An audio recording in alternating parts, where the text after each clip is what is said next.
میز پر کھانا لگاتے ہوئے اس کا پورا دھیان پلیٹیں سجانے میں تھا اور میری آنکھیں اس کے چہرے پہ جمی ہوئی تھیں۔ میں نے آہستگی سے اس کا ہاتھ تھاما تو وہ چونک سی گئی۔ میں تم سے ایک ضروری بات کرنا چاہتا ہوں۔ کافی ہمت جتانے کے بعد بالآخر میرے منہ سے نکلا۔ وہ چپ چاپ کرسی پر بیٹھ گئی۔ اس کی نگاہیں چاہے میز پر مرکوز تھیں پر ان میں سے اٹھتا درد میں بخوبی محسوس کر رہا تھا۔ ایک پل کے لیے میری زبان میں تالا سا لگ گیا، پر جو میرے دماغ میں چل رہا تھا اسے بتانا بھی ضروری تھا۔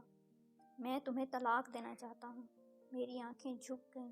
میری امید کے برعکس اس نے کسی قسم کی حیرانی یا پریشانی کا اظہار نہ کیا، بس نرم لہجے میں اتنا پوچھا، کیوں؟ میں نے اس کا سوال نظر انداز کر دیا۔ اسے میرا یہ رویہ گراں گزرا۔ ہاتھ میں پکڑا چمچ فرش پر پھینک کے وہ چلانے لگی اور یہ کہہ کر وہاں سے اٹھ گئی کہ تم مرد نہیں ہو۔ رات بھر ہم دونوں نے ایک دوسرے سے بات نہیں کی۔ وہ روتی رہی۔ میں جانتا تھا کہ اس کے لیے یہ جاننا ضروری ہے کہ آخر ہماری شادی کو ہوا کیا ہے۔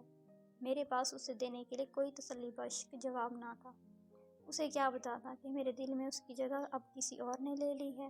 اب اس کے لیے میرے پاس محبت باقی نہیں رہی۔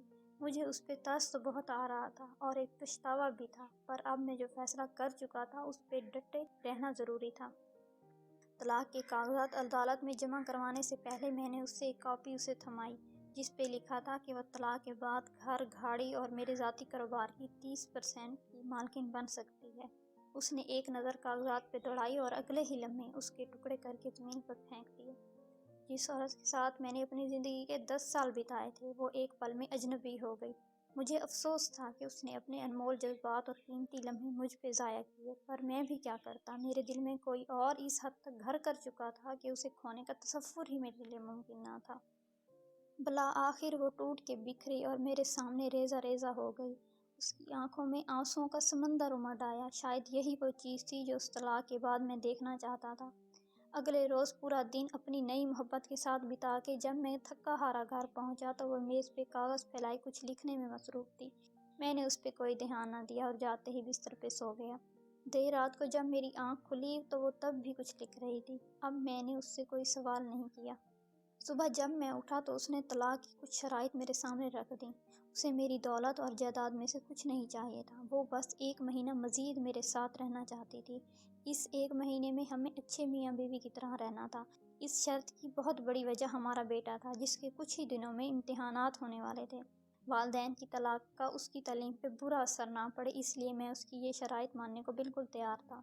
اس کی دوسری اور احمقانہ شرط یہ تھی کہ میں ہر صبح اسے اپنی باہوں میں اٹھا کے گھر کے دروازے تک چھوڑنے جاؤں، جیسا شادی کے ابتدائی دنوں میں کرتا تھا، اور جب کام سے باہر جانے لگتی تو میں خود اسے اپنی باہوں میں اٹھا کے دروازے تک چھوڑ آتا تھا۔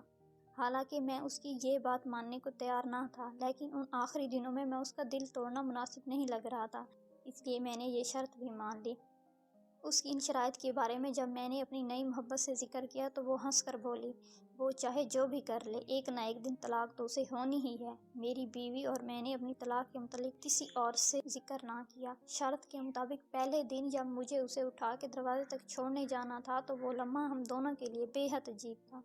ہچکچاتے ہوئے میں نے اسے اٹھایا تو اس نے بھی اپنی آنکھیں بند کر لیں۔ اتنے میں تالیوں کی ایک گونج ہم دونوں کے کانوں میں پڑی۔ پاپا نے ممی کو اٹھایا ہوا ہے، ہاں ہاں۔ ہمارا بیٹا خوشی سے جھوم رہا تھا۔ اس کے لفظوں نے میرے دل میں ایک درد سا اٹھا، اور میری بیوی کی کیفیت بھی لگ بھگ میرے جیسی ہی تھی۔ پلیز اسے طلاق کے بارے میں کچھ مت بتانا، وہ آہستگی سے بولی۔ میں نے جواباً سر ہلا دیا۔ اسے دروازے تک چھوڑنے کے بعد میں اپنے آفس کی طرف نکل پڑا تو وہ بس اسٹاپ کی طرف چلی گئی۔ اگلی صبح اسے اٹھانا میرے لیے قدرے آسان تھا، اور اس کی ہچکچاہٹ میں بھی کمی تھی۔ اس نے اپنا سر میری چھاتی سے لگا لیا۔ ایک عرصے بعد اس کے جسم کی خوشبو میرے حواسوں سے ٹکرائی۔ میں بغور اس کا جائزہ لینے لگا۔ چہرے کی گہری جھریاں اور سر کے بالوں میں اتری چاندنی اس بات کی گواہ تھی کہ اس نے اس شادی میں بہت کچھ کھویا ہے۔ 4 دن مزید گزرے۔ جب میں نے اسے باہوں میں بھر کے سینے سے لگایا تو ہمارے بیچ کی وہ قربت جو کہیں کھو سی گئی تھی واپس لوٹنے لگی۔ پھر ہر گزرتے دن کے ساتھ قربت کے وہ جذبات بڑھتے گئے۔ لمحے دنوں کو پر لگا کے اڑ لے گئے اور مہینہ پورا ہو گیا۔ آخری صبح میں جانے کے لیے تیار ہو رہا تھا اور وہ بیڈ پر کپڑے پھیلائے اس پریشانی میں مبتلا تھی کہ آج کون سا لباس پہنے، کیونکہ پرانے سارے لباس اس کے حنیف جسم پہ کھلے ہونے لگے تھے۔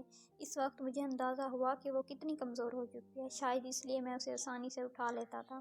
اس کی آنکھوں میں امڈتے درد کو دیکھ کر نہ چاہتے ہوئے بھی میں اس کے پاس چلا آیا اور اس کے کندھے پر ہاتھ رکھا۔ پاپا ممی کو باہر گھمانے لے جائیں۔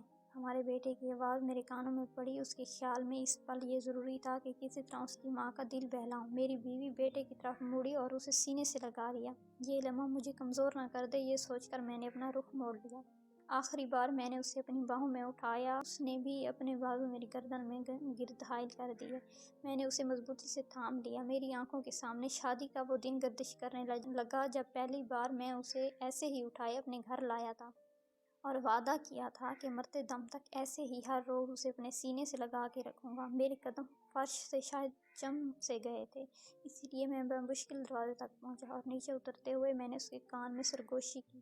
شاید ہمارے درمیان قربت کی کمی تھی۔ وہ میری آنکھوں میں دیکھنے لگی اور میں اسے وہیں چھوڑ کے اپنی گاڑی کی طرف بڑھا۔ تیز رفتار میں گاڑی چلاتے ہوئے بار بار ایک خوف میرے دل میں گھر کر رہا تھا کہ کہیں میں کمزور نہ پڑ جاؤں، اپنا فیصلہ نہ بدل دوں۔ میں نے اس گھر کے دروازے پہ بریک لگائی جہاں میری نئی منزل میرا انتظار کر رہی تھی۔ دروازہ کھلا اور وہ مسکراتے ہوئے میرے سامنے آئی۔ مجھے معاف کر دو، میں اپنی بیوی کو طلاق نہیں دینا چاہتا۔ میرے منہ سے یہ الفاظ نکلے اس کے لیے کسی دھماکے سے کم نہیں تھے۔ وہ میرے پاس آئی اور ماتھے پر ہاتھ رکھ کر بولی، شاید تمہاری طبیعت ٹھیک نہیں ہے، یا پھر تم مذاق کر رہے ہو؟ نہیں، میں مذاق نہیں کر رہا۔ شاید ہماری شادی شدہ زندگی بے رنگ ہو گئی ہے، پر میرے دل میں اس کے لیے محبت اب بھی زندہ ہے۔ بس اتنا ہوا، ہم ہر وہ چیز بھول گئے جو اس ساتھ کے لیے ضروری تھی۔ دیر سے ہی صحیح، پر مجھے سب یاد آ گیا ہے، اور ساتھ نبھانے کا وہ وعدہ بھی یاد ہے جو شادی کے پہلے دن میں نے اس سے کیا تھا۔ نئے ہر بندھن کو توڑ کے بعد میں پرانے بندھن کو دوبارہ جوڑنے کے لیے واپس لوٹا۔ میرے ہاتھ میں پھولوں کا ایک گلدستہ تھا جس میں موجود پرچی پہ لکھا تھا، میں ہر روز ایسے ہی تمہیں اپنی باہوں میں اٹھا کے دروازے تک چھوڑنے آؤں گا، صرف موت ہی ہم دونوں کو ایسا کرنے سے روک سکتی ہے۔ میں اپنے گھر میں داخل ہوا اور دوڑتے ہوئے سیڑھیاں چڑھنے لگا۔ میرے پاس اپنی بیوی کو دینے کے لیے زندگی کا سب سے بڑا تحفہ تھا۔ میں جب اس سے چند لمحات کی دوری پہ تھا تب زندگی کی دوڑ اس کے ہاتھوں سے سرک گئی۔ کئی مہینوں تک کینسر کی بیماری سے لڑتے لڑتے وہ ہار چکی تھی۔ نہ اس نے کبھی اپنی تکلیف کا مجھ سے ذکر کیا اور نہ ہی مصروف زندگی نے مجھے اس سے پوچھنے کا موقع دیا۔ جب اسے میری سب سے زیادہ ضرورت تھی تب میں کسی اور کے دل میں اپنے لیے محبت کھوج رہا تھا۔ وہ جانتی تھی کہ اس کے پاس زیادہ وقت نہیں ہے، کہیں ایسا نہ ہو کہ اس کی موت سے قبل طلاق کا اثر ہمارے بیٹے کے دل میں میرے لیے نفرت کا بیج بو دے۔ اس لیے بیتے ایک مہینے میں اس نے بیٹے کے سامنے انتہائی محبت کرنے والے شوہر کا میرا روپ نقش کر دیا، جو حقیقت تو نہیں تھی پر دامی ضرور بن گیا۔ یہ کہانی ان لوگوں کے لیے ہے جو اپنے بے رنگ رشتوں میں رنگ بھرنے کے بجائے ان سے دور بھاگنے کی کوشش کرتے ہیں۔ اس کا فیصلہ آپ کے ہاتھ میں ضرور ہے، لیکن ایسا نہ ہو کہ آپ وقت پہ فیصلہ نہ کر سکیں اور اس تاخیر میں ہاتھ ہمیشہ ہمیشہ کے لیے خالی رہ جائیں۔